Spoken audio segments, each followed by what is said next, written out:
ইরানের কাছে যাব। জি দেখুন, এই ফেব্রুয়ারির কর্মসূচি তো বঙ্গবন্ধু কন্যা দেশরত্ন শেখ হাসিনার নির্দেশনা অনুযায়ী আমাদের বাংলাদেশ আওয়ামী লীগ থেকে প্রদান করা হয়েছে। তারই ফলো আপ হিসেবে বাংলাদেশ ছাত্রলীগ যেহেতু দেশের মানুষের অধিকার নিয়ে কথা বলে, শিক্ষার্থীদের অধিকার নিয়ে কথা বলে, সেক্ষেত্রে আমরাও প্রাসঙ্গিক কর্মসূচি দিয়েছি। তো এই প্রেক্ষিতে নেতাকর্মীদেরকে আমি উদাত্ত আহ্বান জানাবো আজকে ফেব্রুয়ারির এই মুহূর্তে দাঁড়িয়ে আপনারা যেভাবে দেশের যে কি অবস্থা সেটা তো আপনি আমরা সবাই ভালো করে জানি। এই প্রেক্ষাপটে আমাদের নেতাকর্মীরা যেভাবে আজকে কর্মসূচি শুরু করেছেন, আমি অনুরোধ করব এই স্পৃহা, এই অদম্য মনোবলকে হৃদয়ে ধারণ করে আপনারা এই ফেব্রুয়ারি মাস জুড়ে আমাদের কর্মসূচিগুলোকে সফল করবেন এবং 52 ভাষা আন্দোলনে যেভাবে আমাদের এই বাংলার সন্তানেরা, দামাল ছেলেরা নিজেদের মুখের ভাষার জন্য, মাতৃভাষার জন্য জীবনপণ লড়াই করে দাবি ছিনিয়ে এনেছেন, প্রয়োজনে আমাদেরকেও সেই পথেই হাঁটতে হবে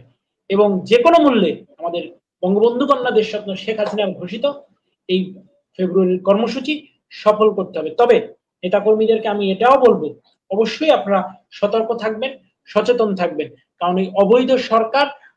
অসাংবিধানিক সরকার, অগণতান্ত্রিক সরকার, যেই সরকারের অধীনে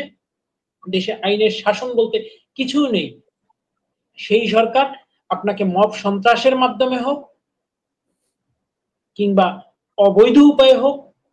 আটক করে কিংবা গ্রেপ্তার করে অথবা রাস্তায় ফেলে পিটিয়ে মেরে অথবা জবাই করে অথবা আপনাকে পঙ্গু করে যে কোনো ভাবে তার হীন স্বার্থ চরিতার্থ করার চেষ্টা করবে। সুতরাং আমি নেতাকর্মীদেরকে উদাত্তভাবে আহ্বান জানাচ্ছি, আমাদের কর্মসূচি সফল করতে হবে, তবে নিজেদেরকে যতটা সম্ভব সতর্ক রাখতে হবে, সচেতন থাকতে হবে এবং নিজেদের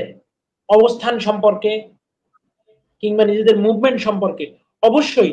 খুব বুঝে শুনে কথা বলতে হবে। কারণ আমরা কিন্তু ইতিমধ্যেই জানতে পেরেছি, আমরা ইতিমধ্যেই জানছি বিভিন্ন ভাবে, যেহেতু তারা অনেক পয়সা নিয়ে এসেছেন, মৌলবাদী শক্তির একটি বিশাল এজেন্ডা, বৈশ্বিক বিভিন্ন পক্ষের একটি বিভিন্ন রকমের বহুমাত্রিক এজেন্ডা নিয়ে তারা এই দেশে এসে ওই যে পাইরেটস অফ দি ক্যারিবিয়ান, যেমন ক্যারিবিয়ান দ্বীপপুঞ্জগুলোতে ধ্বংসযজ্ঞ চালাতো আমরা সিনেমায় দেখেছি, তারা হচ্ছেন পাইরেটস অফ দি বে অফ বেঙ্গল। আমাদের বঙ্গোপসাগরের থেকে মনে হয় যেন উঠে এসে তারা দেশটাকে দস্যুর রাজ্যে পরিণত করেছে, মবের মুল্লুকে পরিণত করেছে। সুতরাং তাদের থেকে আমাদেরকে সতর্ক থাকতে হবে, কারণ তারা পয়সা বিছিয়ে নানান ফন্দি ফিকির করে আমাদের নেতাকর্মীদেরকে নানান ভাবে ট্রাপে ফেলে, নানান ষড়যন্ত্রে আবদ্ধ করে তারা কিন্তু নেতাকর্মীদের অবস্থান শনাক্ত করার কিংবা তাদেরকে ধরার অপচেষ্টা করছেন। ইতিমধ্যেই জনগণ বিভিন্ন জায়গায় প্রতিরোধ শুরু করেছেন, প্রতিরোধ করছেন, অবশ্যই সামনের দিনে এই প্রতিরোধ মহিরুহে পরিণত হবে। আমি নেতাকর্মীদেরকে আহ্বান জানাবো যে কোনো ভাবে আপনারা আপনাদের সতর্কতা অবলম্বন করবেন, সচেতন থাকবেন, কোনোভাবেই নিজেদের অবস্থান কাউকে বলাটা আমি সমীচীন বলে মনে করি না।